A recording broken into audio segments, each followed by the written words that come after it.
안녕하세요, 노창입니다. 오늘은 제가 제 새로 나올 책에 대해서 소개를 해드리려고 합니다.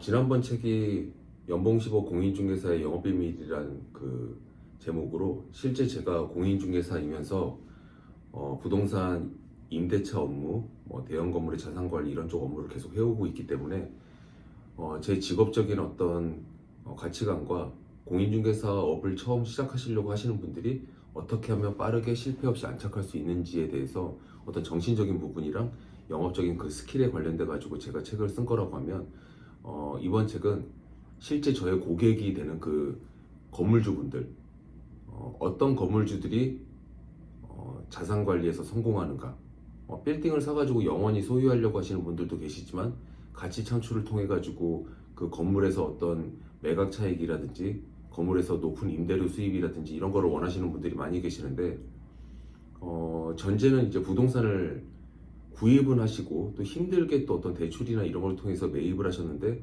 잘못된 판단으로 건물을 잘못되게 리모델링하거나 신축해서 임대가 안 된다든지 나중에 매매가 힘들게 한다든지 이런 일들을 많이 봐왔어요.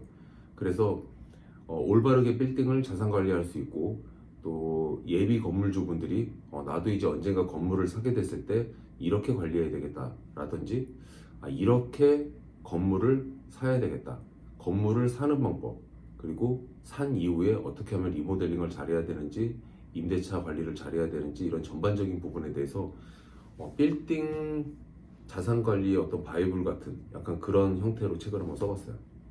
그 목차는 총 8개로 구성되어 있습니다. 그래서 오늘 그 목차를 한번 설명드릴 수 있도록 한번 해보려고 해요. 첫 번째 장, 제가 프롤로그의 제목을 이렇게 정했어요. 건물주가 되는 가장 빠른 방법. 그래서 첫 번째 장은 이것으로 건물주가 되어라. 그래서 예비 건물주분들, 지금 종잣돈을 마련해서 어떤 주택에 투자하고 있다든지 결국은 나중에 빌딩을 사고 싶다든지 이런 분들이 이 방법을 따라가서 건물주가 되면 좋겠다 이런 마음으로 첫 번째 이제 건물주가 되는 방법. 그래서 1장의 처음 챕터가 건물주로 만들어줄 로드맵. 여기서 제가 제일 강조하는 거는 건물주가 되겠다는 강한 마음을 품는 거.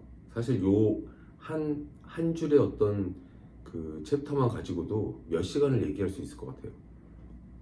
근데 오늘은 이제 목차를 설명드리는 날이니까 제가 책이 나올 때까지 예를 들어 건물주가 되겠다는 이 마음 품기가 어떤 의미인지 이런 부분들을 자세하게 설명드릴 수 있도록 할게요. 오늘은 일단 1장의 1-1 건물주가 되겠다는 마음 품기. 지나가는 골목길에서도 사고 싶은 건물을 정한다. 여러분들 이 제목만 들어도 지나가는 골목길에서 사고 싶은 건물을 정하라고 이게 무슨 뜻인지 모르겠죠. 책에 잘 설명되어 있습니다.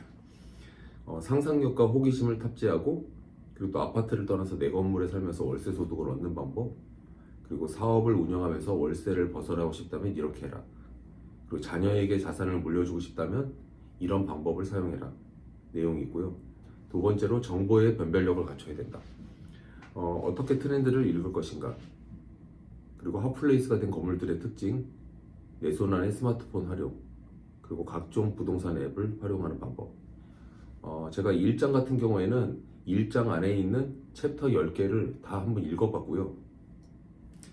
2장부터는 제가 큰 제목만 말씀드릴 수 있도록 하겠습니다.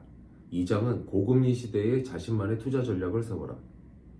여러분들 지금 빌딩이 한 3년 정도 굉장히 화랑이라서 동네 어떤 대치동 같은 그런 특정 동네에 매물이 하나밖에 없어서 그 물건을 매수하지 못한 분들이 안타까워가지고 정말 소가리를 할 정도로 부동산 경기가 굉장히 뭐라고 해야 되나요? 불타오르는 화랑? 이런 시절이 있었는데 지금은 부동산, 그 해당 부동산의 값어치가 떨어지진 않았지만 거래가 잘 안 되죠. 여러분도 아시겠지만 금리가 거의 2배가 됐습니다.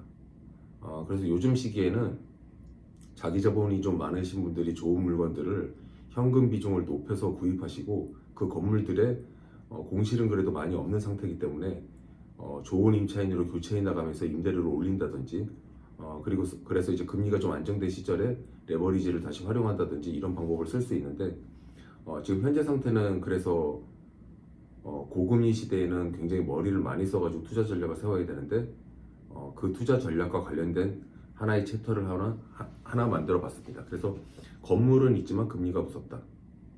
그래서 매매 차손, 자산 파괴의 주범은 영끌로 산 빌딩 뭐 이런 등으로 5개의 챕터를 준비해 봤고요.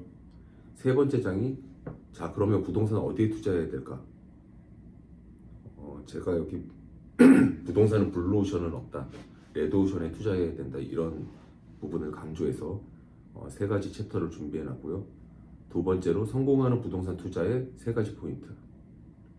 이 중에 하나만 말씀드리면 돈의 흐름을 잘 읽어야 되고 상권과 입지에 대한 설명과 상권이 아무리 좋아도 입지가 안 좋으면 안 되고 상권이 좀 떨어지더라도 그 지역에서 입지가 좋으면 투자할 만하다는 그런 내용들을 설명해 놨고요. 4장은 빌딩도 브랜딩의 시대다. 운동하면 나이키 이런 거 딱 떠오르잖아요. 이런 식으로 그 동네에서 그 1층에 뭐 있는 건물 이런 식으로 이름값을 만들어야 된다는 그런 의미로 5가지 챕터를 준비했습니다. 7가지네요. 7가지 챕터를 준비했고요.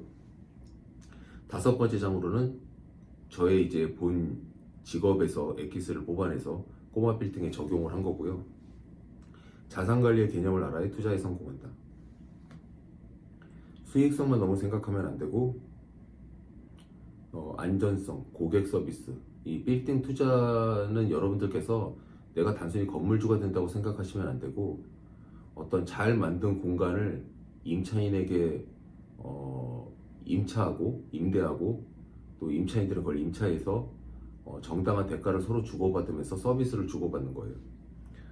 그래서 고객 서비스가 곧 상품성이다. 이런 부분을 강조하고 있고 PM으로서 자산관리의 주요 항목, 자산운용, 계약관리, 건물관리, 재무관리, 각종 행정 이런 부분들을 나눠서 설명을 했습니다. 그리고 이제 건물을 구입하신 분들이나 이미 가지고 계신 분들이 건물을 어떻게 리모델링 해야 되고 만약에 신축이 필요하다고 하면 어떻게 신축해야 되는지에 대해서 6장에 건물 자산가치 끌어올리기, 리모델링 수준은 어떻게 결정할 것인가, 그리고 신축을 한다고 하면 고려해야 할 점, 그리고 이제 중요한 건데요. 그냥 내 마음대로 고치거나 수리하는 것이 아니라 우량 임차인을 확보하고 앵커 테넌트라고 할 수 있는 그 우량 임차인의 유치와 공사를 맞물려서 해라. 이 부분이 사실 이 책의 키포인트라고 할 수 있습니다. 그리고 다음으로 7번째 장, 임대 마케팅이 부동산 투자의 핵심이다. 건물 아무리 예쁘게 지어놓으면 뭐 하겠습니까? 텅텅 비어있으면 소용이 없잖아요. 그래서 임차인 유치를 어떤 기업에서 고급 인력을 헤드헌팅 하듯이 임차인을 유치해라. 그리고 임차인의 눈높이에 맞춘 임대 제한을 해야 된다. 이거는 앞서 말씀드린 어떤 공사의 수준을 결정하는 것과 비슷합니다.